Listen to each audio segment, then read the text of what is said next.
हाँ बच्चों, नमस्ते। आज मैं फिर हाजिर हूँ हिंदी हमारी मातृभाषा है पाठ के अंतिम भाग को लेकर।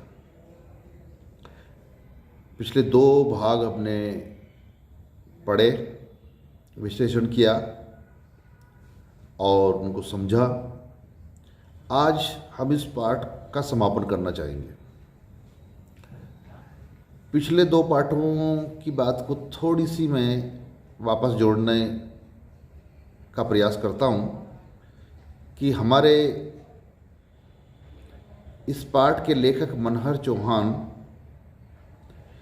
ने ये सोचा कि मैं हिंदी में जहाँ कहीं भी अशुद्ध वर्तनियाँ मुझे दिखेगी, मैं उनको सुधारने का या सुधरवाने का प्रयास करूँगा।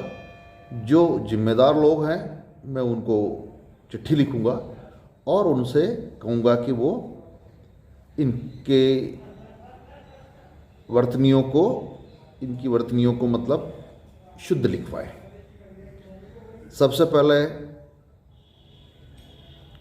तो उन्होंने एक फिल्म निर्माता को चिट्ठी लिखी और तो फिल्म निर्माता का बड़ा अटपटा सा जवाब जब वापस आया तो उसने सोचा कि बड़ा खून का घूंट पी के रह के गुस्सा उछल कूद करके मुट्ठियाँ बीच के गुस्सा जैसे तैसे निकाला कि मैं उस निर्माता का यहाँ दिल्ली में रहते हुए कुछ नहीं कर सकता क्योंकि वो बॉम्बे में रहता है।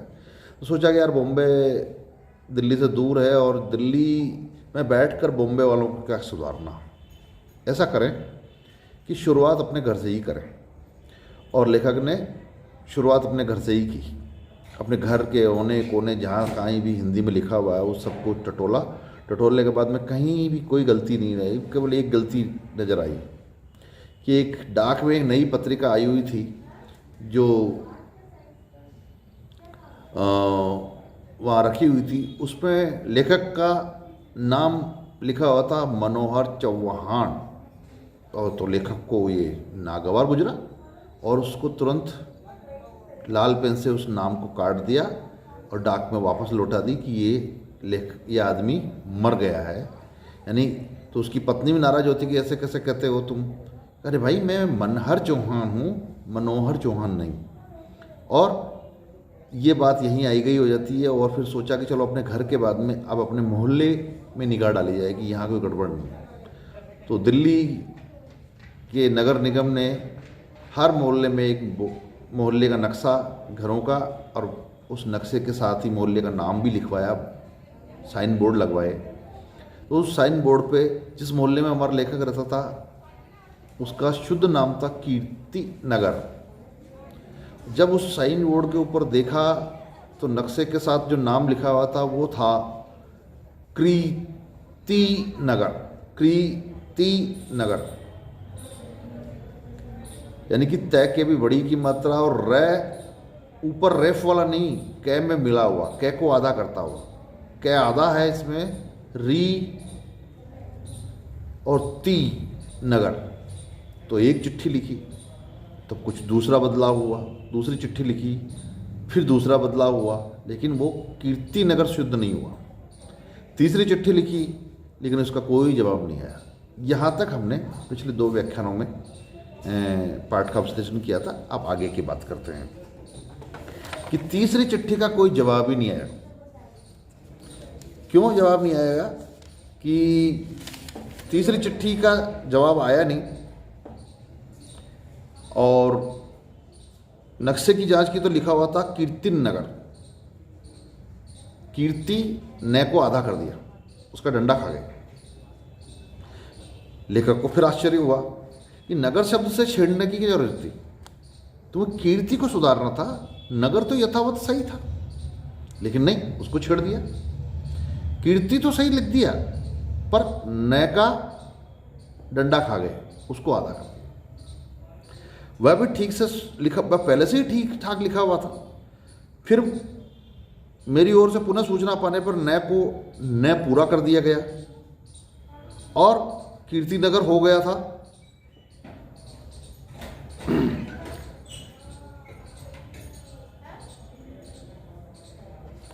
फिर जनसंपर्क अधिकारी को पुनः लिखा। पहले से जगमगाती सफलता पाने के लिए उन्हें हार्दिक बधाई दी। फिर पूछा कीर्ति नगर को आप एक शब्द मानते हैं या दो शब्द? यानी कीर्ति नगर लिख दिया उन्होंने सही, न को पूरा कर दिया, और कीर्ति नगर को एक ही सिरोरेखा से एक ही शब्द बना दिया। वैसे तो कीर्ति नगर शुद्ध हो चुका था, उसमें कोई गलती मात्रा की नहीं थी, बस कीर्ति और नगर को एक साथ भी लिखा जा सकता है और अलग अलग भी लिखा जा सकता है, इसमें कोई दोष नहीं है, अशुद्धि नहीं है। लेकिन लेखक है, जब सोचा यार मैंने एक बार सफलता प्राप्त कर ली, मैंने शुद्ध करवा दिया, थोड़ा और कर दूं प्रयास और उसको ठीक कर दूं। तो फिर पत्र लिखा कि आप इस नाम को कीर्ति नगर को एक शब्द मानते हैं या दो शब्द मानते हैं? तो दोनों ही रूप सही है, और नक्शे में एक शैली तो कि जब दोनों रूप सही है तो दोनों एक ही शैली में, या तो सब जगह पूरे शहर में सिरोरेखा एक ही नगर और कीर्ति के साथ हर मोहल्ले का भी होना चाहिए। कीर्ति नगर, पटेल नगर, रूपनगर, रामनगर, श्यामनगर, गली, सारे नगर, विवेकानंद नगर, श्यामा प्रसाद मुखर्जी नगर, नेहरू नगर, सब में दोनों टुकड़े एक ही सिरोरेखा में बंधे होने चाहिए। ये पूरे शहर में होना चाहिए, तब तो एक रूपता हो। कहीं अलग अलग लिखे हो, कहीं साथ साथ लिखे हो, तो ये तो गड़बड़ है। देखिए भाई, जब सुधारवादी सुधार करने की कोशिश करता है तो वो आगे तक जाता है बहुत सुधार करने की, लेकिन कभी कभार वो सुधार उल्टा पड़ जाता है। नगर को अलग लिखवाने के पक्ष में हो तो कुछ कृपया कीर्ति नगर को कीर्ति और नगर अलग अलग करके लिख दें। ये चिट्ठी लिख डाली। कुछ ही दिनों बाद में वापस बोर्ड को देखा गया तो उसमें कीर्ति नगर की जगह कीर्तिन गर, यानी नगर का जो न है वो कीर्ति के साथ मिला दिया और गर को अलग कर दिया। वाह रे, सुधारने चले थे, दुबे जी चौबे बने चले थे, चौबे जी छब्बे बने चले थे, ये है कहावत, और दुबे बन के लौटे। यानी वो ठीक ठाक एक बार लिख गया, लेकिन उनसे फिर छेड़खानी की, फिर अधिकारी को चिट्ठी लिखी, और चिट्ठी लिखने से बाद में वो उसका बंटाधार कर दिया, कीर्तिन गर कर दिया। कीर्तिन गर शब्द वो के वही है, वर्ण वो के वही हैं, बस उनके स्थान बदला दिए। जो नगर के साथ न था वो कीर्ति में जोड़ दिया, कीर्तिन हो गया। और फिर थोड़े दिनों बाद में कीर्ति नगर के नक्शे पर लिखा हुआ था कीर्तिन नगर। फिर सलाह दी कि भाई इसको न को घर के साथ मिलाओ, तो थोड़े दिनों बाद में उस पर नक्शे पे फिर लिखा हुआ कीर्तिन नगर, यानी न एक और आके मिल गया। कीर्तिन वाला तो रहने दिया, घर में नगर न मिल गया तो नगर हो गया पूरा। ये लो भाई तुम्हारा नगर पूरा हो गया। और कीर्ति को के साथ वो एक न था, उसको हटाया ही नहीं। अब क्या करेगा लेखक? अब तो अपने बाल नोच सकता है, अपना सिर दीवार में लगा सकता है कि साला मैं इतना सुधार करने चला था और सुधार होते होते होते होते और बिगाड़ हो गया। होता है, ये कई बार होता है। हम सुधार करने के प्रयास में कई बार चीज़ों को इतना विकृत कर देते हैं कि वो मूल क्या थी ये पता करना ही असंभव हो जाता है। ये कीर्ति नगर के साथ भी यही हुआ। और ज़रूरत से ज़्यादा चुस्ती बरते जाने के कारण सब हंगामा हो रहा था, और कुड़ते हुए मैंने फिर पत्र लिखा जनसंपर्क अधिकारी को। कीर्तिन नगर शब्द गलत है, सही शब्द की सूचना मैं आपको अनेक बार दे चुका हूँ, कृपया फौरन कीर्तिन नगर शब्द को सही कर लें, वरना मैं नक्शे की आग लगा दूंगा आपको। ये अंतिम चेतावनी भरा पत्र लिखा जनसंपर्क अधिकारी को कि कीर्तिन नगर नहीं, उसको कीर्ति नगर लिखो। बार बार कई बार मैं चिट्ठियाँ लिख चुका हूँ। तीसरे दिन मैंने देखा कि कीर्तिन नगर शब्द को सुधार कर लिया गया है और लिखा हुआ था कीर्तन नगर। देखो भाई, कीर्ति नगर सुधरते सुधरते सुधरते कहाँ से चला? कृति नगर से चला। कृति नगर से चलते चलते कहाँ आया? रकीती नगर हो गया। रकीती नगर से चलते चलते कहाँ पहुंचा था? कृति नगर। और फिर बाद में कीर्ति नगर ठीक हो गया था बीच में, कीर्ति और नगर एक हिज्जे में बन गए, लेकिन लेखक के फिर सलाह देने पे वो कीर्तिनगर हो गया, कीर्तिन नगर हो गया। और कीर्तिन नगर को भी कहा कि नहीं इसको ठीक करो साहब, तो कीर्तिन नगर बना दिया। और लास्ट में आते आते जब अंतिम धमकी दी तो क्या हो गया, कीर्तन नगर। ये व्यवस्था ऐसा चलता है। और व्यवस्था में जब एक बार कोई चीज़ बिगड़ती जाती है तो वो सुधरने की तरफ नहीं, बिगड़ती चली जाती है, जैसे कि कीर्तिनगर के साथ हुआ। ये तो एक उदाहरण है छोटा सा जो लेखक ने हमें दिया है। ये एक मोहल्ले के नाम का उदाहरण है, ये कई जगह होता है ऐसा। वो बिगड़ने वाला अपने उस बिगड़ी हुई स्थिति पर ही यथावत कायम रहता है, उसको सुधारना वो नहीं चाहता। सुधारते तो उसकी गलती पकड़ में आ जाएगी ना। अगर उसको शुद्ध लिख देगा तो गलती पकड़ में आ जाएगी, इसलिए वो तो जो से आप सलाह दे रहे हो सब लिखते जा रहे हैं हम तो। और कीर्तन नगर हो गया। अब लेखक क्या करें, अपना सा मुंह लेके चुप होना ही पड़ा लेखक। फिर वो कहता कि साला मैं बंगाली होता तो फिर भी मान लेता कि इस कीर्तन नगर को मैं कीर्ति नगर स्वीकार कर लेता, लेकिन मैं तो गुजराती हूँ और गुजराती हूँ, गांधी जी का भक्त हूँ, गांधी जी के प्रदेश का हूँ, इसलिए मैं अहिंसा में भी विश्वास करता हूँ। इसलिए मैं क्या कर सकता हूँ, चुपचाप मुंह लटका कर घर ही बैठ सकता हूँ, उसके अलावा मैं कुछ भी नहीं कर सकता। अब मेरे ये सुधारवादी रवैया मैं यहीं छोड़ता हूँ, अब मेरे से सुधार उधार कुछ नहीं होता। और अब लेखक को अपने ऊपर जो अपनी औकात के बारे में कोई गलत फहमी नहीं थी कि मैं सुधार कर दूंगा, मैं बड़ा विद्वान हूँ, कवि हूँ, लेखक हूँ, विचारक हूँ, पर वो सारी हवा निकल गई और लेखक को चुपचाप अपने घर बैठना पड़ा। जब 15 दिन बाद में उसने देखा कि उसके घर को डाक ही नहीं आ रही, पत्नी ने भी कहा कि भाई तुम लेखक होने के नाते तुम्हारे पास खूब चिट्ठियाँ आती है, खूब पत्रिकाएँ आती है और खूब डाक आती है, लेकिन अब डाक ही नहीं आ रही है। और अगर डाक नहीं आ रही है तो क्या एक संयोग है या किसी कारण से डाक नहीं आ रही? क्योंकि 15 दिनों तक कोई डाक नहीं आए, चिट्ठी नहीं आए, लेखक के घर ऐसा संभव होता नहीं है, अक्सर होता नहीं है ऐसा। तो इसलिए जाके पता किया कि कहीं किसी कोई कारण तो नहीं है बड़ा। तो कीर्तिन नगर वाला उसी ब्लैक क्या वो साइन बोर्ड के नक्शे से के सामने से सड़क को बचाता हुआ ही एक लंबा रास्ता तय करके डाकघर पहुंचता है लेखक। डाकिया जो डाक को अधिकता के कारण मुझे एक अरसे से पहचान भी चुका था, जानता भी था, एकदम भौचक्का रह गया। अरे, उसने कहा आप जिंदा है? क्यों, मैं कब मर गया था, मेरी डाक कैसे नहीं आ रही है? मैंने पूछा।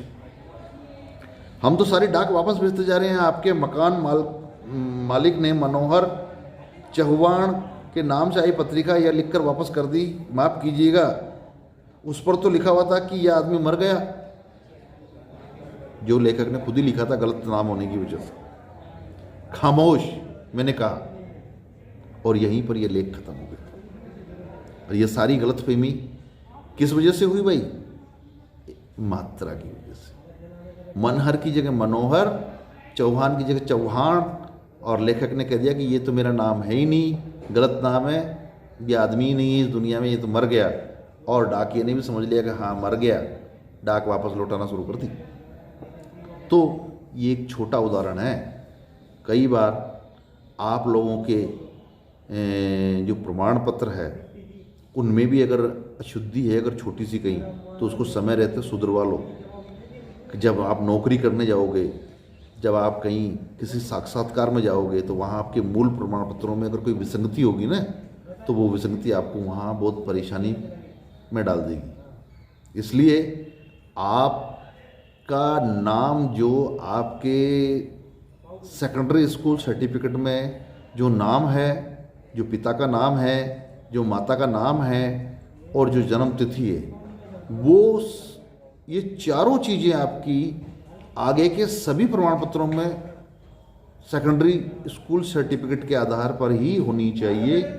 उसी के आधार पर आजकल पैन कार्ड बनता है, आधार कार्ड बनता है, वोटर आईडी कार्ड बनता है, और ड्राइविंग लाइसेंस बनता है, इनमें भी आपके नाम की वर्तनी शुद्ध होनी चाहिए, चाहे वो हिंदी में हो चाहे अंग्रेजी में हो। दोनों भाषाओं में अगर ही है कहीं पे तो दोनों भाषाओं में शुद्ध होनी चाहिए। कक्षा 10 के प्रमाण पत्र के अनुसार अगर किसी कक्षा के प्रमाण पत्रों में अंक तालिकाओं में कोई विसंगति है तो उसको समय रहते हुए भी सुधरवा लो ना। ये आपके लिए आगे संकट पैदा नहीं करेगा अगर आप सुधरवा लोगे, क्योंकि कई बार जब आपके नाम में कहीं विसंगति आती है तब वो आपको कहते हैं कि ये व्यक्ति तो कोई और है, आप नहीं हैं। तो ऐसे में एक मात्रा बहुत गड़बड़ कर सकती है, आपकी लगी लगाई नौकरी आपके हाथ से छीन सकती है। इसलिए ये मात्रा कुछ छोटी बात नहीं है, बहुत बड़ी बात है। इसलिए इस मात्रा को आप छोटा ना समझें, इसके महत्व को समझें। एक कीर्ति नगर और कीर्तन नगर के बहाने से लेखक ने हमें बहुत कुछ बता दिया कि इस मात्रा, हिंदी जो हमारी मातृ भाषा है उसमें मात्राओं का ही विशेष महत्व है। मात्रा नहीं होने पर केवल वर्ण ही रह जाते हैं, व्यंजन ही रह जाते हैं, स्वर ही रह जाते हैं, जब तक उनमें मात्राएं नहीं लगती है। और इन मात्राओं के आधार पर ही तो हमारी हिंदी बनती है। और हिंदी की देवनागरी लिपि इतनी वैज्ञानिक है कि दुनिया में जैसा ये लिखी जाती है वैसी ही बोली जाती है, वैसी ही पढ़ी जाती है। राम मैं लिखा जाएगा तो राम मैं ही बोला जाएगा। और अंग्रेजी में नहीं है भाई, वहाँ राम लिखने के लिए RAM भी चलेगा और RAAM भी चलेगा। RAM को राम भी पढ़ सकते हैं और RAM को रेम भी पढ़ सकते हैं, इसलिए वहाँ मामला गड़बड़ है। हिंदी में ऐसा नहीं है। तो हिंदी में तो जो कुछ भी है सब मात्राओं का ही किया जा रहा है। मात्राओं की पूंजी है हमारे पास, और मात्राओं की पूंजी का आप दुरुपयोग करोगे या उसके महत्व को समझोगे नहीं तो ये पूंजी आपके हाथ से चली जाएगी और फिर आपकी भाषा कमज़ोर रह जाएगी। आप जब 4 लोगों के बीच में कई बात करोगे तो आप हंसी के पात्र भी बन सकते हो। अरे ये क्या बोल रहा है, क्या कहना चाह रहा है, मैं समझा नहीं है, ये है। तो ये बातें मैं आप लोगों को इसलिए कह रहा हूँ कि अभी आप इन मात्राओं को सीख रहे हो, समझ रहे हो। आप लोग सब 12वीं क्लास पास करके आ गए हो, लेकिन उसके बावजूद भी अगर आज टेस्ट ले लूँ तो आज भी आपकी मात्राओं के दोष मिल सकते हैं। कोई हो, 1-2 बच्चा ऐसा हो सकता है जिसके पास ये दोष नहीं हो, लेकिन दोष हो सकता है पर कम से कम दोष हो। और जो रोज़ाना काम आने वाली मात्राएं हैं जो है उनमें तो होना भी नहीं चाहिए। जैसे छोटी बड़ी, छोटाऊ बड़ाऊ की मात्राएं, ऐसी मात्राएं जो अक्सर हम बोलते, लिखते, पढ़ते, कहते हुए एक दूसरे को ये लगाते हैं, तो ये सारी मात्राएं तो हमें ये सही स्थान पर लगानी आनी चाहिए। तो हिंदी हमारी मातृभाषा भी है और हिंदी हमारी मातृभाषा भी है। इसलिए मातृ और मात्रा दोनों का उतना ही महत्व है जितना मात्रा का महत्व है, उतना ही मातृ होने का महत्व है। क्योंकि हम इसको माँ के पेट के साथ, दूध के साथ ही सीखते हैं, पेट में नहीं, दूध के साथ सीखते हैं। जो हम सुनते हैं, माँ का दूध पी के बड़े होते हैं, उसी के साथ हम सीखते हैं और बोलते हैं, समझते हैं। और मात्राओं को तो हम जब पढ़ना सीखते हैं तब जाके हम सीखते हैं कि मात्राएं कैसे लगाई जाती, जबकि मात्राएं बोलना हम पहले शुरू कर देते हैं। जैसे पानी, हम इतना एक शब्द बोले पानी, पानी बोला तो आ की मात्रा नी, लेकिन ये वाक्य है। अगर एक छोटा सा बच्चा, 2 साल का बच्चा अपनी माँ के सामने खड़ा होकर बोलता पानी, तो वो वाक्य बोल रहा है, माँ मुझे पानी चाहिए, तो उसकी माँ उसको पानी पिलाती है। दूध, तो उसका मतलब है माँ मुझे दूध पीना है, तो उसकी माँ उसे दूध पिलाती है। माँ रोटी, तो उसे रोटी चाहिए। तो ये हम मात्राएं बोलते तो हम प्रारंभ से हैं, जब से हम बोलना सीखते हैं, लेकिन इन मात्राओं को यथास्थान पर सही जगह उपयुक्त मात्रा कहाँ लगनी है, ये हम जब लिखना पढ़ना सीखते हैं तब आते हैं। तो हिंदी में तो क्या है, सारा खेल किनका है, मात्राओं का। इसलिए मात्राएं जिसको सही लगानी आती हो, समझ लो उसको हिंदी आती है। तो आज इसी के साथ ये पाठ और ये पुस्तक दोनों हो गए पूरे। अब इस पाठ से संबंधित थोड़े से महत्वपूर्ण 10 एक सवाल मैंने बनाए आप लोगों के लिए, उन और वो सवाल मैं पढ़ता जाता हूँ और उसके जवाब भी मैं आपको बताता जाता हूँ। और ये रिकॉर्ड रहेंगे, जब बार बार आप इस वीडियो को देखते रहोगे तो ये सवाल आप सुन भी सकते हो, तो आपको याद रहेंगे। लेखक मनोहर चौहान के मित्र कौन है जिनका जिक्र हमारे इस व्यंग निबंध में हुआ है? सही उत्तर है इसका शेरजंग गर्ग। मात्रा का लिंग क्या है लेखक के अनुसार? हमारे लेखक के अनुसार मात्राओं का क्या लिंग है? वो स्त्रीलिंग है। पंजाबी भाषी लोगों द्वारा कौन सा वर्ण उच्चारण करते समय अपना रूप बदल लेता है? इस पाठ में आए हुए उदाहरण के आधार पर स्पष्ट करें, बताएं। शय, क्योंकि अशोक नहीं बोल पाते हैं पंजाबी लोग, अशोक नहीं बोलेंगे, अशोक, अशोकी, और अशोकी से क्या हो गया? सोकी, ए भी गायब हो गया। सुधारवादी लेखक ने हिंदी सुधार की शुरुआत कहाँ से की थी? हमारे अपने सुधारवादी प्रयास की शुरुआत पहले बम्बई से की थी। शुरुआत बम्बई से की थी, एक फिल्म के लिए के पोस्टर में गलत छपे उससे की थी, फिर बाद में अपने घर में आता है। फिल्म निर्माता ने संघर्ष फिल्म के पोस्टर पर फिल्म का नाम क्या लिखा था? सुघूर्ष, सुघूर्ष, सुघूर्ष। लेखक के मोहल्ले कीर्तिनगर का प्रारंभ में क्या नाम लिखा हुआ था? सबसे पहली बार जो कीर्तिनगर के नक्शे पर लिखा हुआ था कृतिनगर, कृतिनगर। देखिए मैं हर तरह के शब्द को बोल रहा हूँ, मेरा उच्चारण में मेरे मुंह के आकार को देखें कि कैसे बोला जाता है।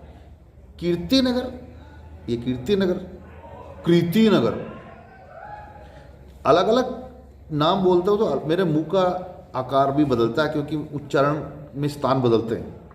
कीर्तिनगर को सुधारते अंत में नाम क्या हो गया?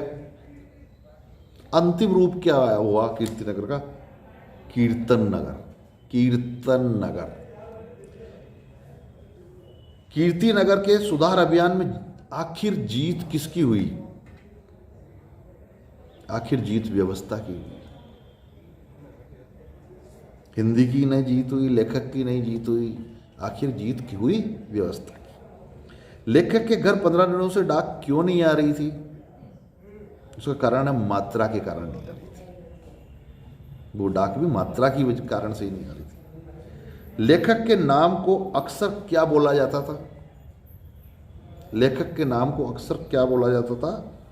लेखक के नाम को अक्सर मनोहर चौहान बोला जाता था। इस तरह से ये आपके 10 सवाल जो मैंने आप लोगों के लिए बनाए ये थे, और इसी के साथ हम आज के इस व्याख्यान को ख़त्म करते हैं। फिर किसी अगले टॉपिक पर हम बात करने के लिए आप लोगों से मैं मुखातिब होऊंगा आप लोगों से। तब तक के लिए नमस्कार।